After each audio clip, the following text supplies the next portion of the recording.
The U.S. Customs and Border Patrol has shut down pedestrian and vehicular traffic at the largest border checkpoint between San Diego and Tijuana. The U.S. Customs and Border Patrol has shut down pedestrian and vehicular traffic at the largest border checkpoint between San Diego and Tijuana, Mexico. Border Protection has also called in additional personnel due to multiple planned demonstrations on both sides of the border as thousands seek asylum in the U.S. is happening as the incoming Mexican government is now denying reports that it reached a deal with President Trump's administration to keep asylum seekers out of the United States and in Mexico. The pushback coming hours after the Washington Post reported that Mexico had agreed to keep asylum seekers while their applications are being processed in the U.S. The Trump administration says the proposal would double the number of asylum applications processed at the southern border. But the incoming Mexican government says it has not reached any agreement after all with Washington on what to do with the growing tide of asylum seekers from Latin America. 500 migrants overwhelmed federal and local Mexican police blockades and rushed toward the U.S. border near Tijuana, Mexico. The crowds are made up of men, women and a lot of children, said CNN string Alfredo Alvarez, who is in the crowd. Because the regular border crossings were closed, the migrants headed for the cargo area where the railroad crosses, Alvarez said. The migrants appear to be meters from the U.S. border wall, he said. He could not see from his position if the migrants had managed to get across the actual border.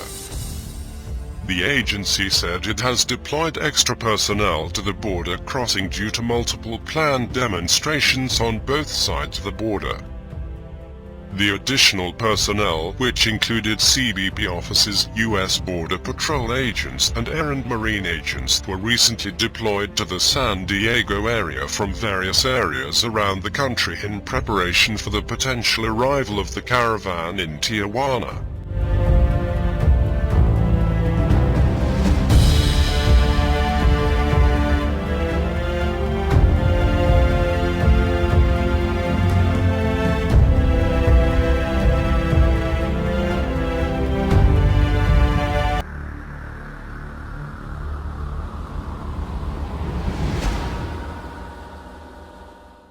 Where are we right now with this? Yeah, that is the question, right? To begin with, we reached out to the transition team of Mexican President-elect Andrés Manuel López Obrador to ask that very question, and they denied that a deal had been made. The Washington Post reported Saturday there was an agreement that would require migrants to stay in Mexico while their asylum applications are being processed. But in a statement, Olga Sánchez Cordero, who will be Mexico's next Interior Ministry, Secretary, I should say, it said that, first of all, there can't be any agreements given that the president-elect won't take office until December 1st. And more importantly, Fred, she said that the incoming Mexican administration does not have any plans to make Mexico a third safe country for migrants. In other words, Sánchez Cordero suggests that the president-elect doesn't want to make Mexico into a sort of a holding territory for immigrants coming to America. Internally and with our partners of DOD in assessing our vulnerabilities or our infrastructure that we have at our ports of entry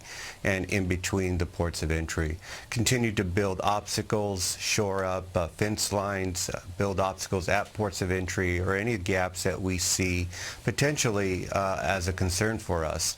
We continue to watch the caravan movements, continue to watch their messaging, acts, and anything that they're potentially doing in regards to protests, movements, shifting in Mexico. Is it also, I guess it leads to the appearances that perhaps somebody may have jumped the gun, I guess, while they're still trying to work out details. But as it pertains to asylum seekers who are in Mexico, the city of Tijuana has been saying that they have no more resources, to handle the influx of people. And in fact, more recently, they've been saying that they want to ask the UN for some sort of financial help. So is this kind of the same as this proposal of remain in Mexico, or is it something different? Yes, in reality is that it's kind of happening in practice, and it's a very good point. There are several thousand Central American migrants in Tijuana. In fact, a very chaotic situation unfolded last hour when some of those migrants overpowered Mexican federal police and started running on the international bridge towards this point of entry in San Isidro. The Tijuana mayor is asking for financial aid from the Mexican federal government and the United Nations to respond to the migrants' needs, a situation that he calls a humanitarian crisis. He simply says, I don't have the money, I don't have the resources, the personnel to tend to these migrants' needs. And now this breaking news that the border, the busiest, border, port of entry there just south of, San Diego, impacting Tijuana, has been closed, reportedly now. The president potentially living up to this promise. He threatened that he might do that, and now reportedly it is happening. How busy is that port of entry? It's one of the it's one of the busiest border crossing points in the entire world. And what happened was that there was a peaceful protest started a few hours ago, and within the last hour, the migrants in the hundreds overpowered the Mexican federal police lines and started running towards the U.S. side, and the decision was made that they needed to cross the bridge, vehicular traffic and also pedestrian traffic at the border. So essentially at this point we're talking about what President Trump said before, shutting down the border if necessary. We want people to come into our country, but they have to come into our country legally. The president this morning, after signing a proclamation administration officials say will go into effect on Saturday. Until now, the law allowed migrants to cross anywhere along nearly 2,000 miles of U.S. border and still make a legitimate claim to asylum. But President Trump wants to make sure they only enter at legal points along the southern border. People can come in, but they have to come in through the ports of entry. The American Civil Liberties Union has filed a legal challenge to the president's order. Trump administration officials say the measures are in effect for at least 3 months, but could be extended. The president is taking the action after his promise to crack down on a caravan of migrants still hundreds of miles from the U.S. border. This Honduran woman says people can't find jobs in her country, so they migrate. She says she hopes President Trump changes his mind because God makes all things possible. Looking ahead to other immigration issues, the president predicts the future of a constitutional right to birthright citizenship will probably be decided at the nation's highest court. Then there's DACA, an Obama-era policy that's giving 700,000 undocumented young migrants a chance to live and work in the U.S. The president is optimistic the Supreme Court will also step in after the Ninth Circuit Court of Appeals denied his plan to end the program. So this whole thing it's a terrible thing what's happening with the courts.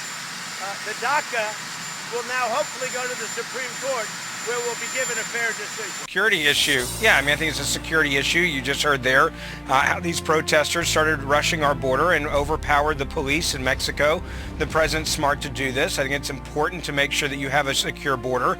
And when you have something like this happen, the president said, this is my responsibility and my job. I'm going to do it. And I think that's part of the reason why this administration has had very open dialogue with the incoming administration in Mexico and have had these early talks and had these conversations. They wanted to have a strategy day one. I think both sides, Mexicans, President-elect wanted to have a strategy and a working relationship with Donald Trump day one. That's why you've seen some of this information that's been leaked out. But this president's made it clear. He is a deal maker to protect us, and he wants to work a better deal and have a better relationship with Mexico's administration. That's, I think, what you're also seeing in this article, what's been put out there, which I think is smart by both sides. I think, if anything, it actually strengthens the idea that we need to do something, because clearly Mexico understands this is not something that they want to see. They don't want to see a large number of people end up in a place like Tijuana where the citizens there are frustrated, the citizens there are protesting, the citizens there are saying this is a drain on our resources, our taxes. We don't know who these people are. We want them to go back to their country of origin. The same things that many Americans are saying. They're experiencing what America's experiencing. So now Mexico is feeling that pressure from their own citizens and their own local law enforcement. Seeing them be overrun only enforces the idea that there must be a strategy that U.S. and Mexico agree on, because this is problematic for Mexico and it's also problematic for this country. So I think it's going to bring this administration and the new administration together even sooner than many probably hope.